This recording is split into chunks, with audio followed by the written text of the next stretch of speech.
pandangan Mutia Hafid, Iya, Mas. Ketua Komisi 1 DPR yang membidangi soal intelijen. Gimana Mutia sebagai DPR memandang pernyataan terbuka dari Presiden mengatakan memiliki semua data-data intelijen soal arah koalisi partai politik? Ya memang belum ada pelanggaran apapun di situ ya Mas. Baik itu oleh penyelenggara intelijen, BIN sebagai yang melakukan fungsi koordinasi dari seluruh lembaga-lembaga yang melakukan fungsi intelijen, maupun Presiden sebagai usernya. Karena tidak ada data yang dibocorkan. Tidak ada penyampaian spesifik mengenai data-data yang itu tadi lingkupnya adalah rahasia. Bahwa itu kemudian disampaikan ke publik, saya rasa itu justru apa ya?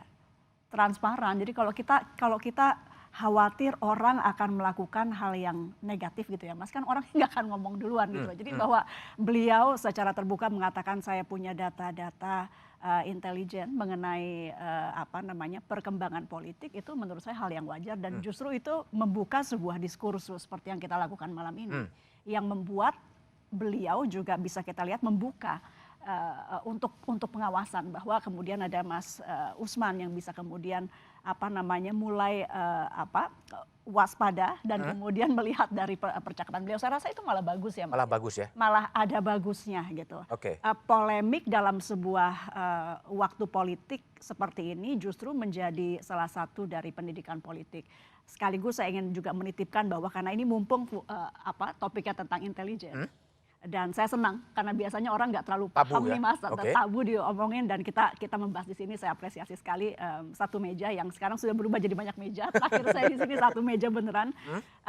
Memang benar dikatakan bahwa seluruh deteksi dini dengan lingkup apapun, tidak hanya politik tapi ekonomi, seperti tadi ada seorang ibu yang mengatakan aku nih nggak ngerti politik, ekonomi, itu juga dilakukan seperti kata mantan Pak Kabais tadi. Kemudian juga bahkan sosial, budaya, pendidikan, semua sektor itu dilakukan deteksi dini dan kemudian dilaporkan. Hakikat ancaman itu tidak melihat bahwa di depan mata ada ancaman, tapi persepsi bahwa kapanpun Indonesia bisa dalam hakikat ancaman. Jadi bukan karena kok kayaknya mau rusuh baru kemudian ada deteksi dininya. Dan DPR khususnya Komisi 1 memang menjelang pemilu ini juga mewanti-wanti kepada mitra kami BIN untuk terus mengawasi dari dekat perkembangan politik. Dan mungkin agak sulit ketika harus melakukan deteksi perkembangan atau dinamika politik tanpa melihat partai politiknya. Oke. Karena tentu dinamika politik itu tergantung Dalam dari partai. arah-arah partai politik. Oke. Mungkin itu. Usman, jadi Anda nih kekhawatirannya terlalu berlebihan atau gimana sih? Nggak ada yang dilanggar dan memang Presiden memang tadi Pak Sulaiman Pontoh mengatakan cabai keriting pun harganya dia tahu gitu loh. Kekhawatiran Anda seperti apa sebetulnya? Ya sebenarnya di dalam partai politik kan beragam ya. Tadi kita lihat juga Partai Demokrat punya pandangan yang sama-sama waspada gitu. Saya kira kewaspadaan itu tetap penting untuk memastikan bahwa tidak ada intervensi di dalam kehidupan partai politik. Tidak ada ancaman terhadap partai politik untuk berkoalisi. Tidak ada penundukan oposisi. Ya. Ini banyak sejarahnya di zaman kabinet Syahrir itu, antara kabinet koalisi pemerintah dan koalisi oposisi sampai menyalahgunakan intelijen untuk menculik Syahrir misalnya gitu. Tahun 2004 pemilihan langsung yang pertama kali ya, hanya 2 pekan sebelum pemilihan presiden putaran kedua itu meledak kedutaan bom di depan kedutaan Australia. 2 hari sebelum itu pembunuhan Munir melibatkan orang-orang intelijen. Nah, yang sebenarnya dipentingkan oleh Undang-Undang Intelijen adalah memastikan bahwa ancaman keamanan nasional itu perlu bisa dideteksi, baik yang bersifat potensial maupun yang nyata. Tadi Mbak Mutia betul sekali bahwa bukan hanya yang nyata di depan mata, tetapi yang sifatnya potensial.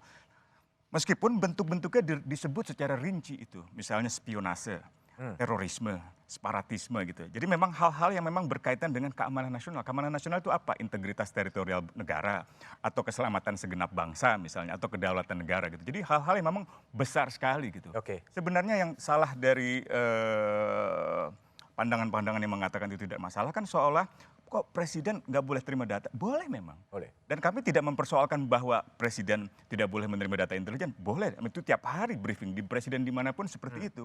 Yang kita pertanyakan adalah tentang data intelijen partai politik itu. Nah ini yang saya kira perlu digali lebih jauh. Dan Komisi 1 sebenarnya nggak ada salahnya untuk menggali misalnya data intelijen yang dimaksud oleh presiden itu apa. Karena kan forum itu bukan forum Dewan Keamanan Nasional atau forum Dewan Pertahanan Negara Forum yang Seknas. juga belum kunjung dibentuk. Bukan forum DPR juga gitu ya. Melainkan forum relawan yang partisan sebenarnya, hanya berafiliasi ke dalam calon presiden tertentu. Jadi orang wajar curiga, jangan-jangan presiden mau cawe-cawe lagi nih. Ya kan, apalagi anaknya juga digadang-gadang menjadi cawapres dari salah satu bakal calon presiden. Jadi kecurigaan semacam itu, politisasi terhadap data intelijen atau politisasi badan intelijen menjadi wajar menurut saya. Jadi wajar, baik. Pak Ponto, jadi kalau Pak Ponto kan kembali di 2013 ya, menjelang pemilu 2014. Apakah juga Bais pada waktu itu juga meneliti arah dukungan dari partai-partai politik? Iyalah semua. Semua? Tapi begini Pak, jangan lupa. Intelijen itu bagi seorang pemimpin, misal saya komandan. Saya sudah punya namanya intelijen dasar.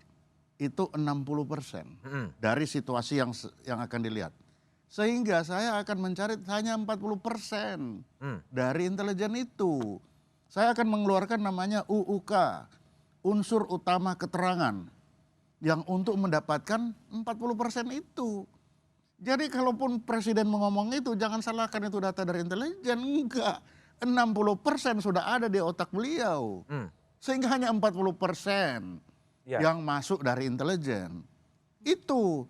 Jadi kalaupun kita kasih yang banyak, tapi kalau itu tidak menarik perhatian beliau, tidak ada intelijen dasar di kepala beliau, itu nggak akan ada manfaat.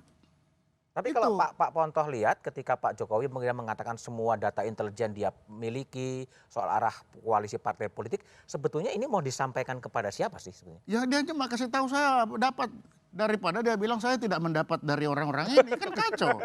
Jadi dia ini kalau menurut saya beliau ini mungkin berterima kasih, saya sudah dapat dari Bais, saya dapat dari polisi, saya dapat, dan saya senang dengar oh iya betul Bais masih ngasih. Walaupun itu hanya menyumbang 40% dari keputusan beliau. Jadi keputusan beliau jangan disalahkan itu intelijen, enggak. Oke. Itu. Bung Ridwan, jadi ini kekhawatirannya Usman tadi kan, bahwa ada kekhawatiran bahwa ini bisa ada peluang untuk disalahgunakan untuk kepentingan apapun, apakah intelijen penegakan hukum atau apapun. Gimana Bung Ridwan menjawab kekhawatiran publik? Begini, Presiden sudah berulang kali menegaskan bahwa untuk urusan Pilpres 2024 itu adalah urusan parpol dan koalisi parpol. Kemarin beliau di Pasar Induk Jatinegara ditanya hal yang sama. Lalu beliau menjawab itu urusan parpol, bukan urusan presiden. Lalu beliau berkunjung ke Pindad. Kebetulan karena Menteri Pertahanannya Pak Prabowo, Pindad kan BUMN pertahanannya, jadi ikut beliau. Lalu ditanya lagi, dan beliau juga menyampaikan lagi bahwa urusan Pilpres itu urusannya parpol dan koalisi parpol. Artinya begini, kekhawatiran bahwa Presiden menggunakan institusi intelijen untuk operasi politik pribadi, saya kira berlebihan, Bang Usman. Karena juga Komisi 1 kan punya hak untuk melakukan pengawasan, walaupun hari ini kita memang belum punya. Seperti di Amerika Serikat misalnya Intelligence Oversight Committee yang memang khusus melekat mengawasi intelijen, tapi fungsi itu ada di Mbak Mutia dan kawan-kawan di Komisi 1. Artinya Bang BDM di pasal 31 ada satu Undang-Undang Intelijen itu ada wewenang Badan Intelijen Negara untuk mencegah ancaman terhadap ideologi, politik, ekonomi dan seterusnya. Ideologi dalam hal ini juga mencegah supaya partai politik yang berkontestasi di Pilpres 2024 itu tidak tersusupi oleh ideologi lain yang membahayakan Pancasila dan NKRI. Jadi konteksnya jangan kemudian memandang partai politik sebagai ancaman, tetapi intelijen dalam konteks bernegara melindungi partai politik sebagai bagian dari pilar demokrasi. Melindungi partai politik. Ya, untuk supaya itu kemudian berkontestasi dengan baik di iklim yang demokrasi yang sehat. Sehingga kemudian karakteristiknya jangan seolah-olah memandangnya terbalik begitu, Bang. Baik.